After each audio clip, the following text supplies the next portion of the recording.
जाएगा। तुम लोग इतना आवाज कर रहे हो आपस में कि अपनी आवाज सुन लेना। पढ़ने के लिए शांति बना के रखो। एक आध दिन में सब एडजस्ट हो जाओगे लोग धीरे धीरे।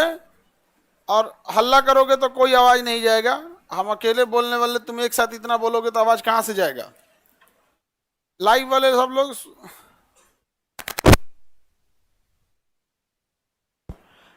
साउंड जाएगा बाबू। 16 नंबर हॉल में ऊपर वाले साउंड। अरे इसको क्या हो गया, साउंड गड़बड़ हो गया। तुम लोग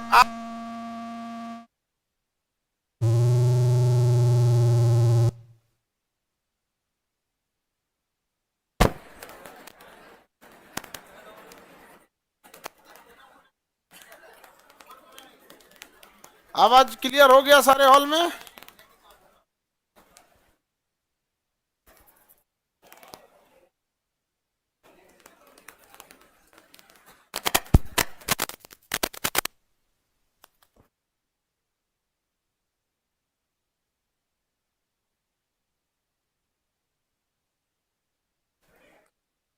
चलिए अब काय लिए भेज देते हो, अब मत भेजना। जा रही है तो इसे लग रहा है इसका जगह बचल होगा। इतना कॉन्फिडेंस है जैसे लग रहा है पूरा पीछे खाली हो गया है एकदम। अब बाहर टीवी लगा दो वहीं देखेगी लोग।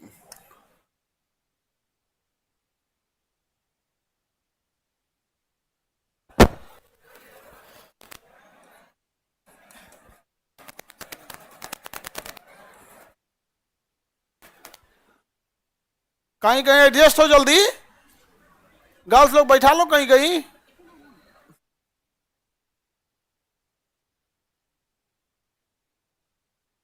सर उड़ीसा से प्रणाम। हाँ बाबू, कलिंग की धरती से आप प्रणाम कर रहे हैं, हम अशोक की धरती से आपको आशीर्वाद दे रहे हैं।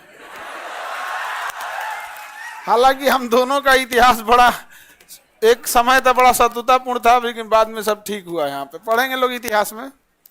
उड़ीसा से हैं बाबू।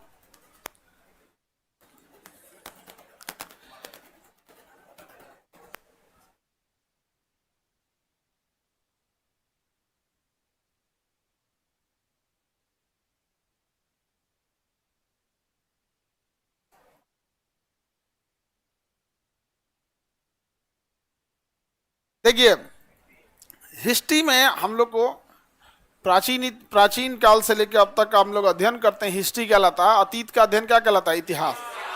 इसका मतलब ये नहीं कि जो कल की घटना है वो भी अतीत है, वो इतिहास हो जाएगी। अतीत में हुई महत्वपूर्ण घटनाएं जिससे कि वर्तमान प्रभावित होता है वो क्या कहलाता है, इतिहास कहलाता। ऐसा थोड़ी कहलाएगा आपका। अब जैसे कोरोना इतिहास में शामिल होगा, समझ में आ गया कि नहीं आ गया। अब आपको खजुवट निकल गया पिछले साल तो इतिहास में शामिल नहीं हो गया। हम तो इतिहास में अतीत यानी पहले हुई बड़ी घटनाएं क्या कहलाती है, इतिहास कहलाती। जो बड़ी घटनाएं रहेंगी वही क्या बनेंगी, छोटी घटनाएं इतिहास नहीं बनती। समझ में आ गया, किसी को दिक्कत।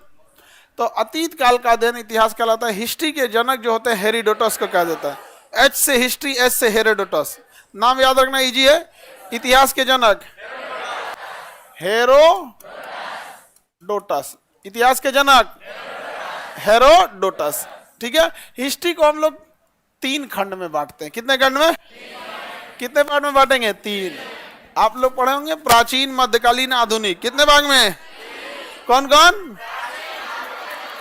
प्राचीन, मध्यकालीन, आधुनिक। गलत है ये, इस टाइप का कोई भी नहीं है।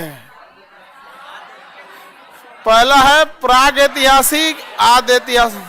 प्राग ऐतिहासिक, ऐतिहासिक, प्री हिस्टोरिक। समझ आ गया, प्री हिस्टोरिक, प्राग ऐतिहासिक।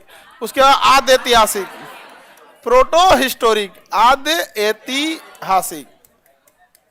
और एक होता है ऐतिहासिक, ऐतिहासिक। इतने कालखंड में हम लोग को इतिहास को पढ़ना है यहाँ पर। ठीक है। कितने भाग में बांटनी है, 3। प्राग ऐतिहासिक, आद्य ऐतिहासिक और ऐतिहासिक। इंग्लिश में करेंगे प्री हिस्टोरिक, प्रोटो हिस्टोरिक और हिस्टोरिक पीरियड। इसे क्या कहेंगे, प्री हिस्टोरिक, इसे प्रोटो हिस्टोरिक, ऐसे हिस्टोरिक, हिस्टोरिक इसे क्या कहेंगे, हिस्टोरिक कहते हैं। तो हम लोग एक एक करके देखते हैं इन तीनों के बारे में क्या चीज होता है। किसी को लिखना नहीं है बबनी, जो नया है लोग लोग ध्यान से समझो, किसी को कुछ नहीं लिखना रहता है, यहां समझ जाओ बबनी, ठीक है। नया जितना है सब, सबको लिखने में ही देर, पता नहीं कौन सी रहता है इन सबको लिखने में इतना। अभी हम तो कम, मैथ के टीचर परेशान रहते हैं। मैथ के टीचर 2 लाइन समझाए नहीं कि पीछे मुड़ के देखेंगे सब लिखना चालू कर दिया। पता नहीं क्या तुम लोग को मजा आता है लिखने में। पूरा समझो, तुम्हारे पास बुक होगा, आप उस बुक को ले जाके घर पे देखिएगा, पूरा का पूरा उसमें लिखा होगा। देखिए प्राग ऐतिहासिक उस काल को कहते हैं ना जिसमें आदमी ऐसा न मतलब लिखना पढ़ना कुछ नहीं जानता था। इसमें इंसान ना लिखना जानता था ना पढ़ना तो लिखना पढ़ना जब कुछ नहीं जानता था तो क्या कहलाता। आदि ऐतिहासिक में मानो लिखा और पढ़ा भी, ऐसा न लिखा ऐसा न पढ़ा कि वह लिखा वह जान रहा है, का लिख दिया, डॉक्टर टाइप का कुछ लिख दिया यार। तो इसकी लिखी हुई चीज वहां उस समय के लोग पढ़ लेते थे, अभी के टाइम पे कोई पढ़ नहीं पाता। और ऐतिहासिक चीजें हैं, उसकी लिखी हुई चीज को उस समय लिखे भी थे और अभी हम लोग पढ़ भी लेते हैं। तो इतिहास का यह कालखंड जिसमें लिखा पढ़ा जा सका है वो क्या कहलाता है, इतिहास। इसमें लिखा है कि नहीं लिखा है, और इसमें हॉल नंबर 1 वाले बच्चे हल्ला नहीं करोगे तो साउंड जाएगा, ठीक है। आप हल्ला करिएगा तो साउंड नहीं जाएगा।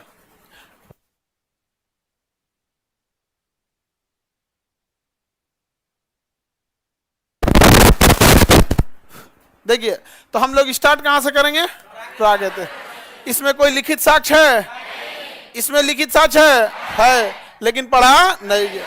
इसमें लिखित साक्ष्य है लेकिन है भी और पढ़ा भी गया, पढ़ा भी गया। इसी का 4 भाग होता है। आधुनिक प्राचीन इतिहास जिसको आप पढ़ते हैं, इसमें कितने भाग होते हैं, हो कितना भाग बना दीजिए तो आपके हाथ में है। पहला प्राचीन, दूसरा मध्यकालीन, तीसरा आधुनिक। आजादी के बाद को कहते हैं नेहरू पीरियड, और एक वर्ल्ड हिस्ट्री, वर्ल्ड हिस्ट्री, ठीक है। तो आप लोग ये वाला को समझते हैं प्राचीन काल है, यहाँ से ये इतिहास यहाँ से थोड़ी शुरू होता है, इससे बहुत पहले हो जाता है। अब आदि ऐतिहासिक में अगर हम देखेंगे तो यहाँ क्या लिखा था कि पढ़ा नहीं गया, सिंधु सभ्यता। कौन सी सभ्यता, सिंधु सभ्यता। सिंधु सभ्यता, सिंधु सभ्यता, इस सभ्यता के जितने लोग थे वो सिंधु नदी के इर्द गिर्द रहते थे, इसलिए नाम हो गया सिंधु सभ्यता। इसकी पहला शहर जो मिला था वो था हड़प्पा। क्या नाम था, हड़प्पा। इसलिए इस सभ्यता का दूसरा नाम क्या है, हड़प्पा सभ्यता, क्योंकि इस सभ्यता में 350 शहर मिले हैं, लेकिन उन 350 शहर को खोजने में 100 साल लग गया है। जो पहला शहर मिला था वो कौन सा था, हड़प्पा। तो सिंधु सभ्यता में पहला शहर हाँ हड़प्पा। इसके लोग लिखना जानते थे, जानते थे, लेकिन अभी हम लोग उसकी लिखावट नहीं पढ़ पाते। अब बहुत अच्छा से लिखे थे सब, ये सब जो भी चीज लिखते थे उसके आगे फिगर बना के लिखते थे। जैसे नर्सरी का जो किताब होता है ना, देखिएगा ए फॉर एप्पल लिखेगा तो सेब बनाएगा, समझा कि नहीं। सी फॉर कैट और एगो बिलार का फोटो बनाएगा। देखिए तो भाव चित्रात्मक था कि लिखबो करेगा फोटो भी बनाएगा। लेकिन अभी आप लोग बड़े हो गए लोग,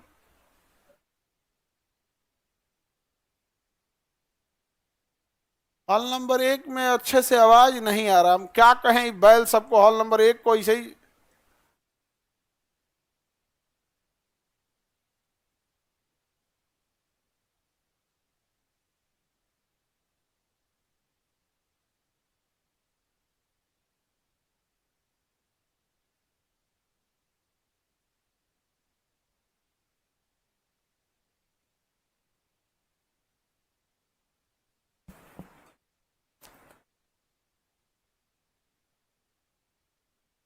हॉल नंबर 1 वाले बच्चे बस हल्ला नहीं करना, आपको आवाज जाएगा, थोड़ा सा साउंड धीमा जा रहा है।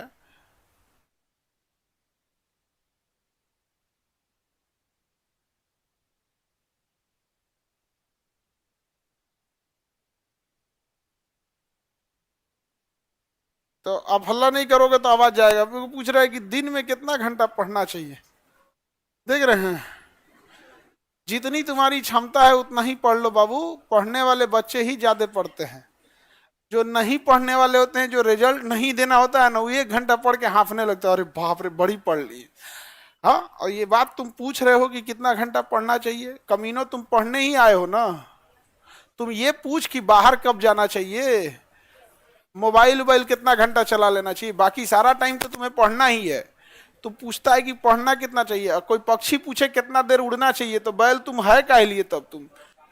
हाँ, मछली पूछे कितना देर तैरना चाहिए तो हो तो गया। तो ये हाल तो है आजकल के बच्चा लोगों का। तो सिंधु सभ्यता वाला सबका पढ़ा ही नहीं गया। और इसमें होता है प्राग ऐतिहासिक काल में तो ऐसा पूरा वो अजीब टाइप का उघारे घूमता था सही से। ये सब कैसे घूमता था, उघारे घूमता था, आदि मानव था सही सब। तो इसमें आता है पाषाण काल। क्या जाओ, पाषाण काल। पाषाण काल, पाषाण काल का मतलब होता है पत्थर का काल। पाषाण मतलब क्या होता है, पत्थर। काल मतलब एज। इसको कहते हैं स्टोन एरा। कौन सा एज, स्टोन एज। इस समय हर चीज किसके बने होते थे, पत्थर के। किस चीज के, तो सिंधु सभ्यता में किसके थे, तांबा का, ना ना ना ना ना, कांसा का। किस चीज का, कांसा का। सिंधु सभ्यता में किस चीज के औजार थे, अब पाषाण काल में पत्थर का, सिंधु सभ्यता में कांसा, और ऐतिहासिक काल में लोहा। अभी हम लोग किसमें चल रहे हैं, ऐतिहासिक। हम लोग किसमें चल रहे हैं, ऐतिहासिक। हम लोग यहाँ हैं, नेहरू पीरियड खत्म हो गया है, नेहरू पीरियड से भी क्या आ चुके हैं, आगे आ चुके हैं। अभी हम लोग के जीवन में सबसे ज्यादा महत्वपूर्ण धातु होगा लोहा। खुरपी, कुदाल, गड़ासी, कुछ में कांटी ठोक दीजिए, हथौड़ी ठोक दीजिए, सब किस चीज का है, लोहा। घर और बना रहे हैं, लोहा। सब किस चीज का है, लोहा। हालांकि लोहा में थोड़ा सा कार्बन डाल देंगे तो स्टील हो जाता है। लोहा में थोड़ा सा कार्बन डाल देंगे क्या बन जाता है, स्टील। जैसे दूध में थोड़ा सा नींबू डाल दीजिए तुरंत दूध फट जाएगा, छेना खोआ जो बनाना है बना लीजिए, ऐसे तुरंत बन जाएगा वहां पे। वैसे ही हो गया। तो हम लोग के लिए लोहा, सिंधु सभ्यता के लिए और ऐतिहासिक वाले के लिए पत्थर। इस जो खाली पत्थर ऐसे यूज करता था, इसलिए इसका नाम हो गया पाषाण काल। क्या नाम हो गया, क्या नाम हो गया, पाषाण काल। किसी को कोई दिक्कत, कौन सा काल, पाषाण काल। पाषाण काल, पाषाण काल में किसका यूज होता था, किसका यूज होता था, पत्थर।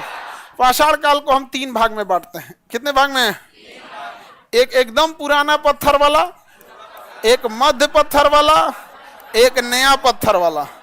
तो पाषाण काल कितने भाग में, पूरा पाषाण, मध्य पाषाण, नव पाषाण। पाषाण काल कितने भाग में, पूरा पाषाण, मध्य पाषाण, नव पाषाण।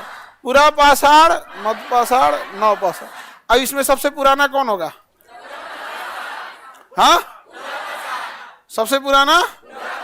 उसके बाद, उसके बाद देखिए पूरा पाषाण सबसे पुराना था। इस समय इंसान को कोई मतलब नहीं था। इस समय मानव जो था वो खाना बदोश था। क्या था, खाना बदोश था। खाना बदोश, खाना बदोश। खाना बदोश का मतलब होता है उसके जीवन का मुख्य उद्देश्य बस पेट भर खाना खा लेना। आज भी जानवर खाना बदोश होते हैं। उनकी जिंदगी का मुख्य उद्देश्य है खाना पेट भर खाने को मिल जाए। ना उनको जमीन रजिस्ट्री करानी है, ना उसको यूपीएससी का एग्जाम देना है, ना मैट्रिक का एग्जाम देना है, ना उसको किसी का फोन नंबर चाहिए, ना कुछ चाहिए कुछ। जानवर कैसा होता है, खाना बदोश। उसको दुनियादारी से कोई मतलब है, वो किधर जाएगा जिधर खाना मिल जाए। तो मानव भी क्या था, खाना बदोश था और शिकार करके जीता था, इसलिए उसे हम शिकारी मानव कहिए। उसी को शुद्ध हिंदी में आखेटक मानव कहिए। क्या कहिए, आखेटक। तो मानव क्या था, वही खाना बदोश या आखेटक। क्या था, आखेटक, जिसे हम क्या कहते हैं, आदि मानव। क्या कहेंगे, आदि मानव। क्या था, आदि मानव। इस समय 2 चीजें याद रखिएगा। सबसे आदि मानव ने 2 काम जबरदस्त किया था। एक आग की खोज कर लिया था और एक चित्रकारी बना लिया था। क्या बना लिया था, चित्रकारी। चित्रकारी, आग की खोज और चित्रकारी। तो बताइए पूरा पाषाण काल में मानव कैसा था, आदि मानव। क्या हम इसे आखेटक कह सकते हैं, क्या इसे हम खाना बदोश कह सकते हैं, हाँ, एनी प्रॉब्लम। इस समय 2 प्रमुख खोज बोलिए, आग और चित्रकारी। आग और चित्रकारी हमेशा याद रखिएगा क्रिएटिव माइंड को दिखाता है। जिसका माइंड क्रिएटिव रहेगा वो कुछ ना कुछ करेगा, या तो संगीत गाएगा या तो चित्रकारी करेगा, कुछ करेगा। तो मानव ने क्या किया था, चित्रकारी किया था। और बहुत सुंदर चित्र नहीं बनाया था उसने, बस एक नॉर्मल सा चित्र बनाया था।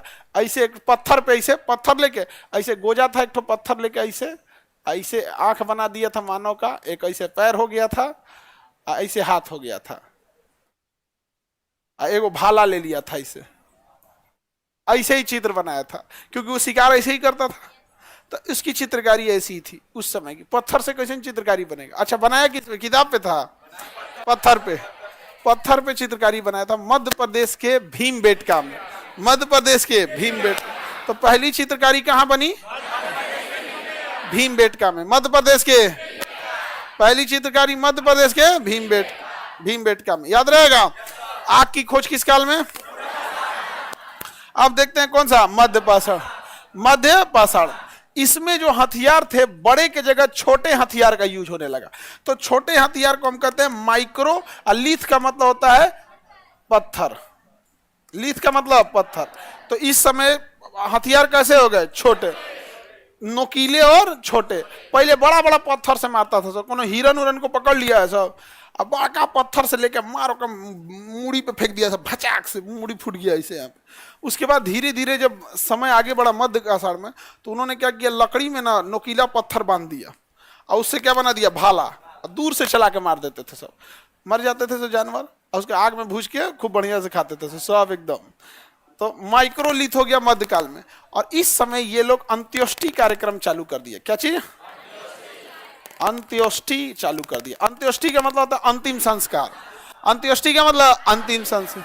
तो मानव ने पहली बार अंतिम संस्कार कब किया था? मध्य पाषाण। पहली बार अंतिम संस्कार मध्य पाषाण। मतलब कोई मर गया ना तो उसको दफना देते थे लोग। मर गया तो उसे क्या कहते थे? दफना, जमीन में दफना देते। अब कहीं दफनाने की परंपरा है, कहीं जलाने की परंपरा है। जलाने की परंपरा वहीं है जहां हरियाली है, दफनाने की परंपरा वहां है जहां पेड़ पौधे नहीं है। अब अफ्रीका का आदमी, सपोज करो, जब धर्म वरम नहीं था, सब के बताइए, इसका धर्म हिंदू में था कि सबके मुसलमान? कुछ नहीं थे। ये तो इधर आके नौटंकी चालू किया है सब। इधर ना नौटंकी चालू किया है सब। हमारा ये वाला है, जैसे हम लोग कैसे, हम बीए तो बीएससी तो बीकॉम, नहीं समझे? आने वाले समय में यही धर्म बना दो। कौन धर्म के हो? बीएससी। नहीं समझे? इसी टाइप का तो धर्म बना दिया। तो इस समय ऐसा कुछ नहीं था। अंत्योष्टि कार्यक्रम चालू किया, तो वहीं जलाने की परंपरा हम देखने को आपको मिलेगी जहां पे पेड़ पौधे ज्यादा हैं, जैसे भारत जैसे हरियाली वाले। इस्लाम जहां से आया, सऊदी अरब से, वहां पेड़ पौधा कुछ नहीं है। वहां परंपरा किस चीज की है? बालू है, हटाए दफना दिए वहां पे, तो बालू है। तो जो भी वहां से स्टार्ट होंगे, आप चाहे देखिए, वही अरब से, अरब में ही है फिलिस्तीन, वहीं है इजराइल, वहीं से, वहीं अरब से ईसाई धर्म निकला, बेतलहम, जेरूसलम, वहां से। वो भी लाश को क्या करते हैं? दफनाते हैं। वहां खेती नहीं होता है, लकड़ी लाएंगे कहां से? वहीं से निकले यहूदी, वो भी क्या करते हैं? दफनाते हैं। और वहीं से थोड़ा दूर पीछे निकलिए आके देखिए, वहां से सऊदी अरब, पूरा रेगिस्तान इस्लाम, वो लोग क्या करते हैं? दफनाते हैं। हिंदू धर्म में जलाते हैं। दिक्कतें नहीं है लकड़ी की, समझा गया कि नहीं है? सऊदी अरब में जाके देखिए, जहां जो धर्म वहां से निकले हैं, उनकी मजबूरी है मांसाहारी बनना। वहां साग सब्जी आलू प्याज कुछ नहीं होता है, जंगली झाड़ियां होती हैं, और जंगली झाड़ी मानव के खाने की चीज बहुत कम होता है जंगली झाड़ी वगैरह में, तो जानवर उसे खा लेते हैं। जानवर क्या कर सकते हैं? खा सकते। मजबूरी बन गई, मानव अब किसको खाएगा? जानवर। तो जो उस एरिया से रिलेटेड है वो कैसे हो गए? मांसाहारी। अब भारत में यहाँ जंगल भी बहुत ज्यादा है, लेकिन हमारे उपयोग के भी चीज बहुत होते हैं। हर तरह का फल होता है, हर तरह की सब्जी होती है, हर तरह का अनाज होता है, तो वेराइटीज अवेलेबल है। तो हमारे यहाँ शाकाहारी शाकाहारी। तो भोजन और कपड़े, ये सब चीजें किस पे डिपेंड करती है? ज्योग्राफी पे। कैसे पे? ज्योग्राफी पे डिपेंड करेगा। वहां पे रेगिस्तान में आप रहेंगे बिना सर ढके, मजाल आपका बालू घुस के इतना रह जाएगा जिसका कोई हद नहीं। वहां देखिएगा ईसाई धर्म का धर्मगुरु सर पे टोपी रखेगा, यहूदी धर्म का सर पे टोपी रखेगा, मुसलमान सर पे टोपी रखेंगे। यहाँ पर सबका अपना अपना अलग अलग कल्चर, कुजीन, सब चीज अलग अलग है। तो अंत्योष्टि समझ में आ गया? मानव ने पहली बार अंत्योष्टि कब चालू किया? हाँ, चलिए आगे बढ़ते हैं। अंत्योष्टि में मतलब दफनाना वगैरह। अरे एक जगह है कश्मीर का बुर्ज होम, कश्मीर का बुर्ज, उसमें आदमी मरता था तो उसके साथ उसके पालतू जानवर भी दफना दिया जाता था। समझा गया कि नहीं आएगा? उसका कुत्ता उत्ता भी दफना दिया। नौ पाषाण काल देखते हैं। इस समय मानव ने अस्थाई रहना प्रारंभ किया था। क्या किया था? अस्थाई आवास कब चालू किया? और अस्थाई आवास के साथ ही क्या चालू कर दिया? कृषि। अस्थाई आवास के साथ क्या चालू किया? कृषि। अस्थाई आवास के साथ मानव ने पहली बार कृषि कब चालू किया? अस्थाई आवास भी। अब खेती जब करेंगे तो खेती के साथ साथ पशुपालन भी जरूरी है। पहला पशुपालन इसने कुत्ता चालू किया था। क्या चालू किया था? कुत्ता। तो मानव ने सबसे पहले क्या पाला? कुत्ता। और ये कब पाला था? 7000 साल पहले। कब? ईसा मसीह के जन्म से 7000 साल पहले। और कुत्ता पालना चालू किया। तो मानव और कुत्ता एक परिवार की तरह ही रहते थे हमेशा से ऐसे रहने का। तो हमारा और कुत्ता का लगाव बहुत पहले से होते गया। लेकिन इधर के समय में जब हम प्राचीन से छोड़ के मध्यकालीन में आए तो हमारे पास नए नए चीजें आ गए। संगीत आ गया, चित्रकारी आ गई, चुटकुला आ गया, युद्ध हो गया। तो इंसान के बिजी रहने का बहुत सारा माध्यम आ गया। लेकिन कुत्ता को अभी तक कुछ पते नहीं। तो हम लोग अपना साधन अलग अलग ढूंढते चले गए, कुत्ता नहीं ढूंढ पाया। इसलिए आज भी कुत्ता को लगाव मानव से ज्यादा हो जाता है, तुरंत मानने लगता है कुत्ता। तो खास करके जो सीबीएसई वाला जो रहता है सर, ये ठीक होता है सर। कम खाना भी बहुत कम खाता है सर। कोल्ड ड्रिंक सब पीता, आलू उलू सब खाएगा वो, उसको सब चीज। एक कुत्ता होता है हस्की, वो इंडिया का नहीं है, साइबेरिया रूस का है वहां पे, और लगता है लोमड़ी टाइप का है।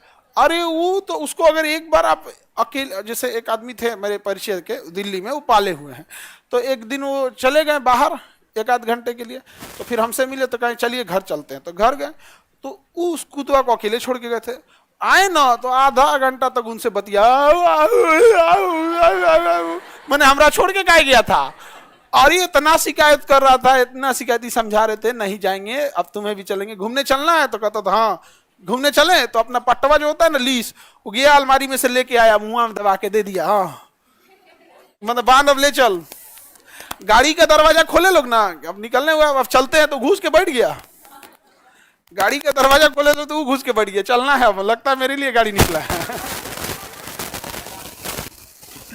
तो मानो अपना रास्ता अलग कर लिया, जबकि कुत्ते को हम लोगों ने वैसे ही छोड़ दिया। अब जिसको आपने 7000 साल अपने साथ रखा है, अचानक से आप बदल जाएंगे तो वो तो नहीं बदलेगा। समझ आ गया कि नहीं? क्या तो मानव से ज्यादा कोई नहीं बदलता है। हमने कुत्ता को छोड़ दिया है आप।